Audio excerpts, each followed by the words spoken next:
안녕하십니까. 3D 맨입니다. 오늘은 블렌더 응용편 첫 번째 시간으로 액체 시뮬레이션에 대해서 알아보겠습니다. 간단한 내용입니다만 시각적 효과가 좋고 재미있습니다. 같이 한번 따라해 보시죠.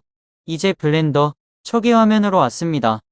이번에는 기본 큐브를 삭제하지 마시고 스케일로 키워줍니다. 사이즈를 적당하게 키워준 후에 바닥 높이도 0점에 맞추어 봅니다.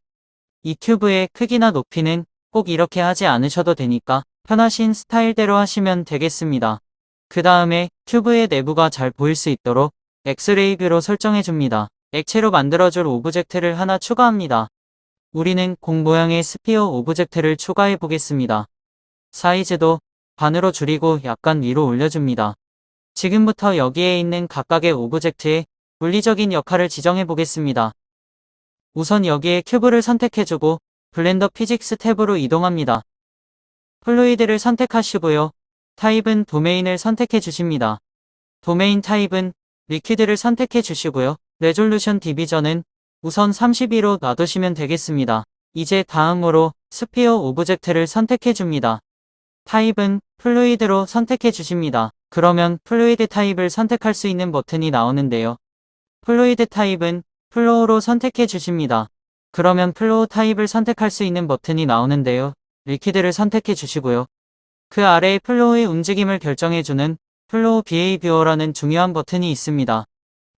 수도꼭지에서 나오는 듯한 물을 선택하고 싶으시면 인플로를 선택하시면 되겠습니다. 아웃플로우는 물이 없어지는 것인데요. 오브젝트와 만나면 없어져 버리는 형태의 플로우를 말합니다. 물 한 방울 같은 형태를 원하시는 경우에는 지오메트리를 선택해 주시면 되겠습니다. 우리는 인플로를 선택하겠습니다. 이제 도메인 오브젝트로 다시 이동합니다. 그리고 맨 아래쪽으로 내려가시면 타입 버튼이 나오는데요. 이 버튼은 매우 중요합니다. 리플레이를 선택하시면 현재 렌더를 타임라인을 이용해 실시간으로 베이크해줍니다. 무슨 뜻인지 어려우실 수 있습니다만 몇 번 해보시면 알 수 있습니다. 시뮬레이션의 조건 등을 바꾸는 경우에는 한번 리플레이 버튼을 누른 후에 보셔야 변경된 조건이 업데이트되어 보여지는 것을 아실 수 있을 겁니다. 모듈러는 별로 쓸 부분이 많지 않아서 넘어가겠습니다. 다음으로 올 버튼이 있는데요. 모든 조건이 정해지면 최종적으로 이 옵션을 쓰시면 됩니다만 이 옵션은 시간이 많이 걸리는 작업이므로 상황에 맞게 선택적으로 사용하시면 되겠습니다. 베이크 하시기 전에 메쉬를 필히 체크해주세요. 그렇게 해야 오브젝트에 메쉬가 입혀지게 됩니다. 메쉬 세팅을 하실 때 아셔야 할 중요한 것이 있는데요. 업레즈 컨트롤즈라는 것입니다. 이것은 생성된 메쉬의 전체적인 해상도를 컨트롤해주는 기능입니다. 그래서 이 값을 1로 놓으면 메쉬는 낮은 해상도가 될 것입니다만 이 숫자를 2나 3으로 올리게 되면 메쉬는 좀 더 서브디바이드 되는 것을 볼 수 있습니다. 그런데 해상도 설정이 높아지게 되면 베이크 하는 데에 훨씬 많은 시간이 걸리게 됩니다. 따라서 최종으로 렌더링 하실 때에는 이 점을 염두에 두셔야 합니다. 베이크 버튼을 누른 후 조금 기다려 주시면 베이크가 끝나고 액체 시뮬레이션이 완성된 것을 볼 수 있는데요. 이 상태에서 플레이 버튼을 눌러주시면 우리의 액체가 시뮬레이션 된 것을 볼 수 있게 됩니다. 지금부터는 몇 가지 추가의 세팅에 대해서 말씀드려 보겠습니다. 우선 블렌더 파일을 저장할 때 캐시 파일에 폴더도 원하시는 위치에 변경해서 저장하실 수 있습니다. 또한 영상을 좀 더 재미있게 만들고자 하신다면 새로운 오브젝트를 하나 만들어 넣어주면 됩니다. 간단한 사각 접시의 형상을 만들어서 액체의 움직임이 역동적으로 보일 수 있도록 해보겠습니다. 사각면을 하나 추가해 주시고요. 에딧 모드로 들어가셔서 익스트루드로 높이를 만들어줍니다. 다시 익스트루드에 알파벳 E와 스케일에 알파벳 S를 눌러서 사각 접시의 두께를 결정해 주십니다. 그 다음 익스트루드 해주셔서 깊이 설정을 해주십니다.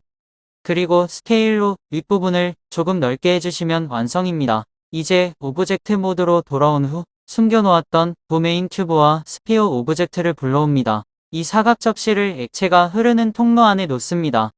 위로 살짝 올려주시면 액체에 낙하하는 모습도 볼 수 있으므로 더 좋을 것 같습니다. 이 사각 접시도 플루이드 오브젝트로 만들어 주십니다.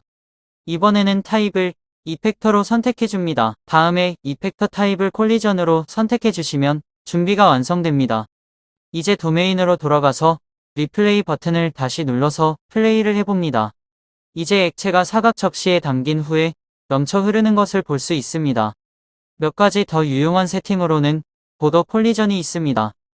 이 보더 콜리전은 기본적으로 도메인과의 간섭 관계를 설정해주는 기능입니다.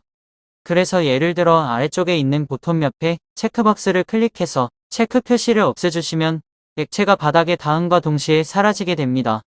또한 디퓨전을 활성화시키면 액체의 점도와 표면 장력을 조절할 수 있습니다.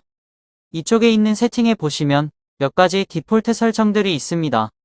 물, 기름, 꿀의 세 가지가 있는데요. 원하시는 것 하나를 클릭해 주시면 되겠습니다. 각각의 설정을 해주신 후에 액체의 움직임을 비교해 보시면 되겠습니다. 그럼 저희는 디퓨전 세팅에서 꿀을 선택한 후 다시 베이크 세팅으로 돌아가서 베이크 홀을 클릭합니다.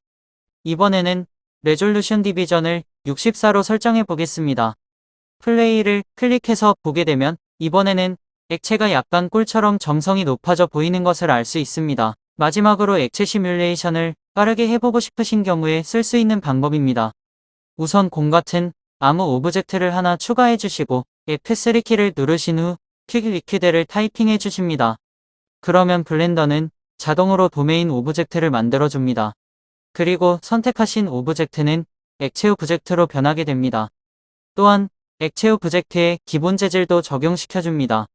쉐이딩 탭에 들어가 보시면 글래스 BSDF와 볼륨 어브족션이 적용되어 물처럼 움직이도록 설정되어 있습니다. 디폴트로 리플레이 타입 버튼이 적용되어 있어서 플레이 버튼을 누르기만 하면 액체 시뮬레이션을 보여줍니다.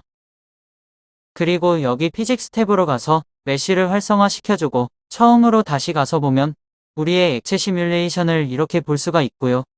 재질 미리 보기인 머티리얼 프리뷰로 액체와도 같은 모양을 볼 수 있습니다. 이것을 사이클즈 렌더 모드로 보시면 액체 주위의 빛 반사라든지 투명도를 표현해주는 등 훨씬 좋은 결과를 볼 수 있습니다. 다만 시간이 많이 걸린다는 점이 있으니 참고하시기 바랍니다. 이번 영상은 여기까지입니다. 이 영상이 도움이 되셨다면 구독과 좋아요, 알림 설정을 해주세요. 다음 시간에 또 뵙겠습니다. 감사합니다.